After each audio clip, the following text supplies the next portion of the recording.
Hello friends, welcome back to just English classes. कैसे हैं आप सभी? तो फ्रेंड्स, मैं फिर से आपके सामने हूँ एक नए प्रैक्टिस सेट के साथ। और जैसे हर बार हमारे पास बेहतरीन क्वेश्चंस आपके लिए रहते हैं, तो आज भी ऐसे काफ़ी इंपॉर्टेंट क्वेश्चंस आपको इस वीडियो में देखने को मिलेंगे। ठीक है, तो काफ़ी इंपॉर्टेंट सीरीज हमारी चल रही है ये, और इसमें मैंने 30 कम से कम प्रैक्टिस सेट करवा दिए हैं। पीजीटी के लिए, टीजीटी के लिए भी है, लेकिन पीजीटी के लिए भी इसमें बहुत मटेरियल है। ये दोनों के लिए आपको सूट करे। डी ट्रिपल एस बी का अगर आप दे रहे हैं तभी भी आपको ये बहुत हेल्प करेगा, तो हर एग्जाम के लिए अच्छा है।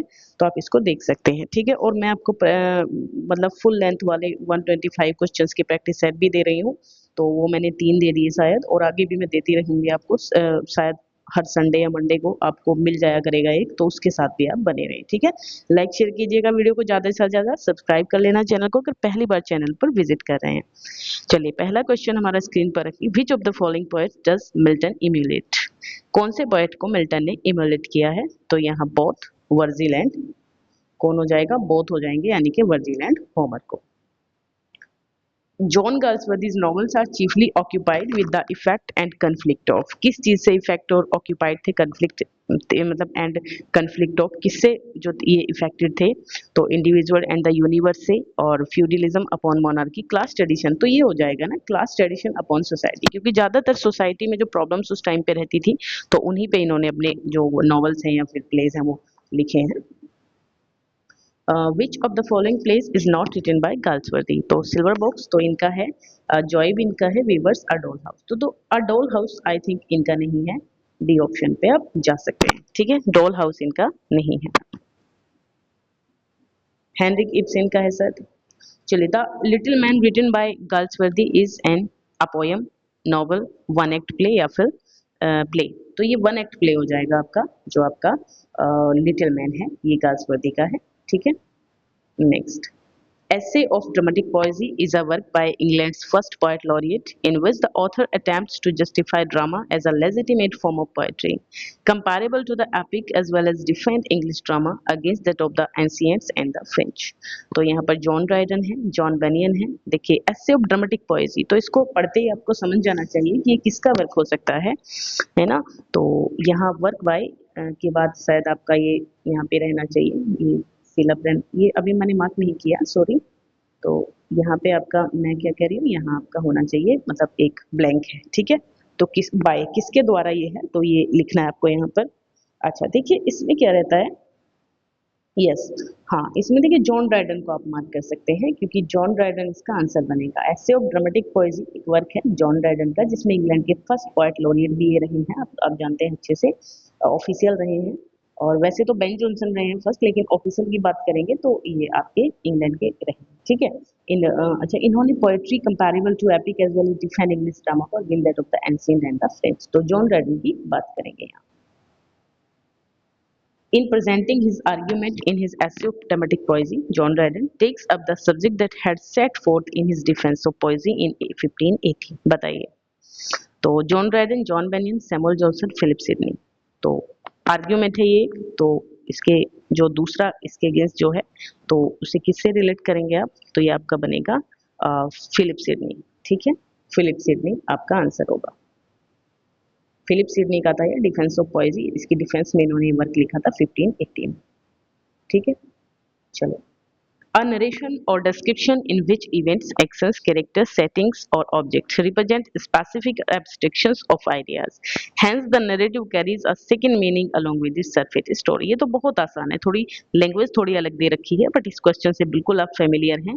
अननोन क्वेश्चन नहीं है, तो एलिगरी है ना, जहाँ पे एक तो आपका मीनिंग होता है जो बिल्कुल आपको दिख रहा है सामने, और एक छुपा हुआ था हिडन मीनिंग होता है जो पैरेलल चलते रहते हैं स्टोरी के साथ में दोनों। John banyan, the pilgrims progress is an example of, किस चीज का एग्जाम्पल है? तो यही है, और एलिगरी है, रिलीजियस एलिगरी है, जो पिलग्रिम्स पिलग्रिम ये है progress. The fairy queen written by Edmund Spenser is a religious moral political in 12 books. आप जानते हैं, तो each consisting of the adventures of a knight, हर उसमें एक नाइट की एडवेंचर की बात की गई है बुक्स के अंदर, रिप्रेजेंटिंग पर्टिकुलर मॉरल वर्च्यू दिया गया है हर एक बुक के अंदर। तो किस चीज के लिए? ठीक है, तो यहाँ आपका आंसर बनने वाला है भाई, ये भी आपकी एलिगरी है, आप अच्छे से जानते हैं, एडमंड स्पेंसर की फेरी क्वीन भी आपकी एलिगरी है। Astrophel pastoral elegy upon the death of the most noble and valorous knight sir Philip Sidney के ऊपर है स्टफल। ये एक जानते हैं आप पास्टोरल एलिजी है। तो Sydney is a poem by the English, किसके द्वारा है ये बताना है आपको। तो ये आप जानते हैं कि ये किसके द्वारा है, ठीक है बिल्कुल। तो ये जो आपकी एडमंड स्पेंसर के द्वारा है, एडमंड स्पेंसर की है स्टोफल है ना, स्टोफल जो है वो फिलिप सिडनी के लिए लिखी है एडमंड स्पेंसर ने। The tragedy Rustam and Sohrab forms part of the 10th century Persian epic Shahnama by the Persian poet. It tells the tragic story of the heroes Rustam and his son Sohrab. तो ये बताइए, तो बिल्कुल आप इसको अच्छे से जानते हैं गाइस। यस, किसके बारे में बात हो रही है यहाँ पर, तो बिल्कुल ये फिरदौसी है ना, कहाँ से, फिरदौसी के शाहनामा से इसको जो है दिया गया। फिरदौसी बी ऑप्शन हो जाएगी। Which poem of Matthew Arnold retells a famous episode from फिरदौसी's Persian epic? तो मैथ्यू अर्नोल्ड की है, ये पता है आपको, फिरदौसी के शाहनामा से इन्होंने लिया है। और relating how the great warrior Rustam unknowingly slew his long lost son Sohrab in single combat. तो मेमोरियल वर्सेस है, ऑफ वर्सत है, रग्बी चैपल है और थारसिस है। रग्बी चैपल डेट्स देख लीजिए एक बार, रग्बी चैपल की 1867 है, थारसिस की 1865 है। और ये देख लीजिए आप, सोहराब एंड रुस्तम, ये आपकी एन एपिसोड है 1853 में। तो यही है, डी आपका आंसर हो जाएगा, है ना। In memoriam Arthur Henry Hallam is a poem by the British poet lord Alfred Tennyson, publish हुई थी 1850 में। It is a requiem for the poet's beloved Cambridge friend who died suddenly of a cerebral haemorrhage. याद रखिएगा किससे मरे थे, cerebral haemorrhage से मरे थे ये फ्रेंड इनके, जिसके लिए इन्होंने लिखी थी अर्थर हेनरी हेलम के लिए, है ना। तो ये आपका बनेगा भाई वियना इन 1833, 22 साल की एज में इनकी डेथ हो गई थी। तो ये तो बहुत आसान है, ऊपर भी दे दिया है इन्होंने, अर्थर हेनरी हेलम के ऊपर लिखी थी इन मेमोरियम, ठीक है, अल्फ्रेड लॉर्ड टेनिसन ने। रिपीटिशन ऑफ अ वर्ड और expression at the beginning of the successive. देखिए हर लाइन में या हर फ्रेज के बिगिनिंग में अगर कोई फ्रेज आ रही है कंटिन्यू, कोई वर्ड आ रहा है, कोई क्लॉज आ रही है, कोई सेंटेंस बार बार रिपीट हो रहा है स्टार्टिंग में, तो उसको आप क्या कहेंगे, तो ये आपका एनफ हो रहा होता है ना। और जो लास्ट में, अच्छा लास्ट में हो अगर ऐसा, देखिए फर्स्ट में, लाइन के फर्स्ट में अगर हो तो आप जानते हैं एनफ हो रहा होता है, लेकिन अगर लास्ट में हो ना तो एपिस्ट्रोफी कहते हैं उसको।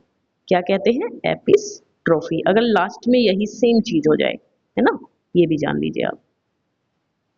A well-known phrase expressing something that is always true about people or the world, एक ऐसी चीज जो हमेशा ही ट्रू होती है सभी के लिए। तो ये तो बहुत आसान सा सवाल है, ठीक है, जानते हैं आप इसको, एडिज कहते हैं। क्या कहते हैं, एडिज, एक ऐसी वेल नोन फ्रेज जो समथिंग दैट इज हमेशा ही ट्रू होने वाली बात को दिखाती है, बताती है। The masculine form of duck, duck की मैस्कुलाइन फॉर्म क्या होती है, आई थिंक ड्रेक होती है, तो सी ऑप्शन है। गेंडर तो गूज की है ना। The word invade has the noun form, invade word की नाउन फॉर्म क्या होती है, इन्वेजन होती है। तो इन्वेजन में ध्यान रखना, इन्वेशन नहीं, इन्वेशन नहीं, इन्वेजन है ना, तो इन्वेजन आपका सी ऑप्शन है। अब यहाँ पे एरर बताना है कौन से पार्ट में है। तो देखिए the teacher as well as his students have, तो देखिए हैव मुझे नहीं लग रहा है, क्योंकि टीचर के साथ एज वेल एज के साथ अगर कुछ जुड़ रहा है तो यहाँ हैज होना चाहिए, क्योंकि ये सिंगुलर हो गया आपका, है ना।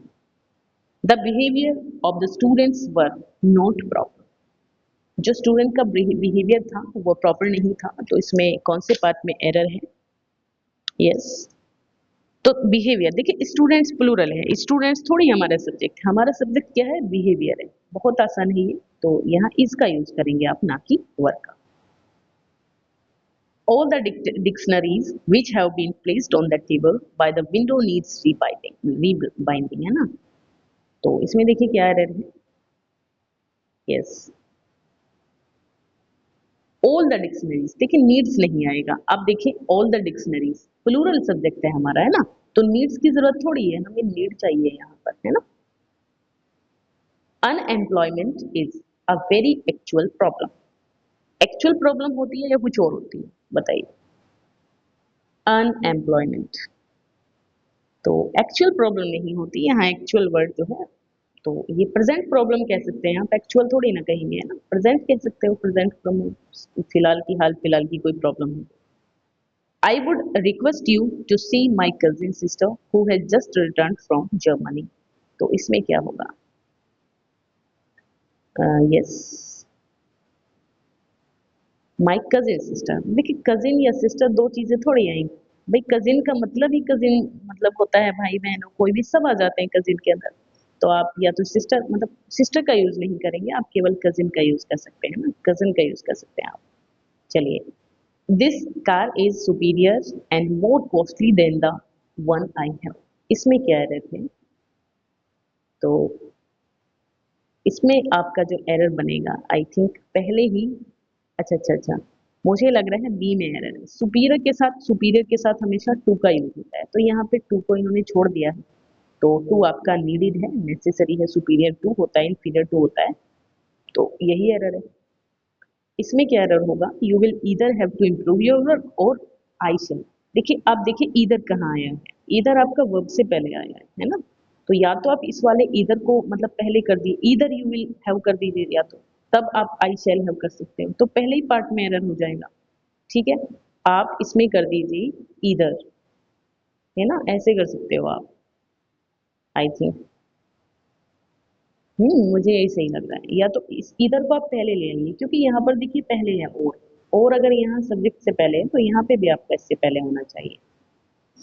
Hardly rain started reach her home when the, ये थोड़ा उल्टा पुल्टा हो गया मुझे लग रहा है। हार्डली, हाँ ये उल्टा पुल्टा हो गया।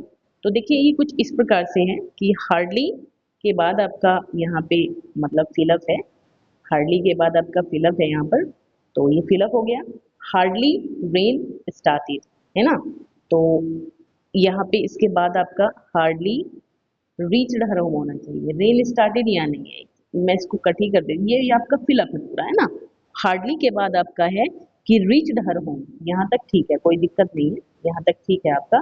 इसके बाद जो है, इसके बाद आपका बनने वाला है क्या? वेन, है ना। ये होम तक ठीक है आपका, हार्डली ब्लैंक रीच्ड हर होम। ठीक है, इसके बाद when the rain started, when the rain यहाँ आएगा इसके बाद में, व्हेन द रेन स्टार्टेड। तो ये इस प्रकार से है, आप थोड़ा सा टाइप हो जाता है गाइस, कई बार ना टाइम होता नहीं है इतना और आपके लिए करते हैं तो थोड़ा सा समय कई बार कम रह जाता है, जल्दबाजी में हो जाता है। तो यहाँ आप क्या यूज करेंगे? हार्डली हेड सी आना चाहिए ना, इन्वर्जन आता है या डिड सी आना चाहिए, बताइए आप क्या यूज करेंगे?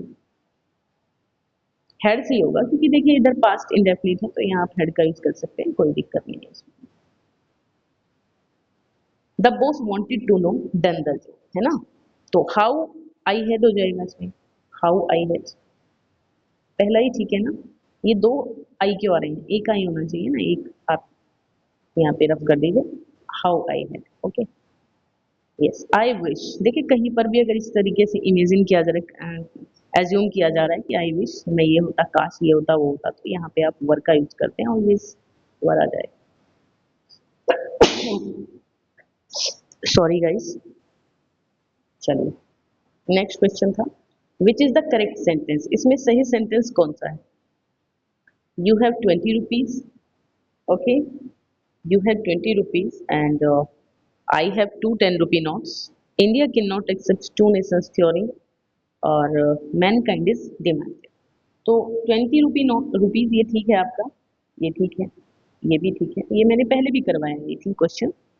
और टू नेशंस थ्योरी, तो टू नेशंस के बीच में आई थिंक यहाँ पे कुछ इस प्रकार से होना चाहिए ये, और तब आपका ये बनना चाहिए, है ना। तो यहाँ आप जो है यही मिस्टेक है, बाकी आपके ये गलत है, बाकी सारे ठीक है।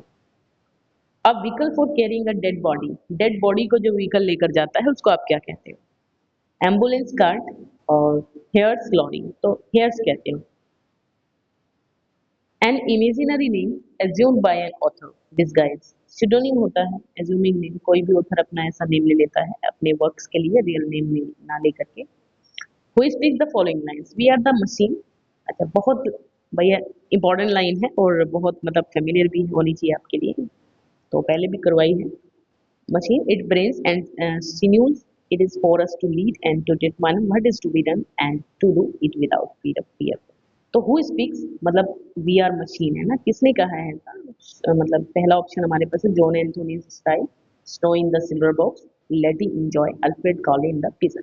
तो देखिए जॉन गर्ल्सवर्दी के वर्क में है, सबसे पहले तो आप ये समझ लीजिए, तो या तो स्ट्राइफ है या फिर सिल्वर बॉक्स है, और सिल्वर बॉक्स तो बिल्कुल नहीं है, आपका स्ट्राइफ है, और जॉन एंथोनी ने ये लाइन बोली है। लास्ट क्वेश्चन है आज का. The following lines are spoken by. There are people who simply can't live without danger. I am rather like that myself. They are all right when they are getting the DSO or shooting man eaters. But if there is no excitement going, they will make it out of sharing creamy. इसमें बताना है क्या हो जाएगा. Yes. तो I hope question अच्छा है और आपको पता भी होना चाहिए. तो ये आपका हो जाएगा मार्गरेट ने कहा है लॉयल्टी में. मार्गरेट ने लॉयल्टीज में कहा. एक बार और पढ़ लीजिए. There are people who simply can't live without danger. Margaret ने कहा है लॉयल्टीज. चलिए गाइस, कब आया था लॉयल्टी? 1922. ठीक है. चलिए बाय. Take care guys. पढ़ते रहिए. मिलेंगे नेक्स्ट वीडियो में.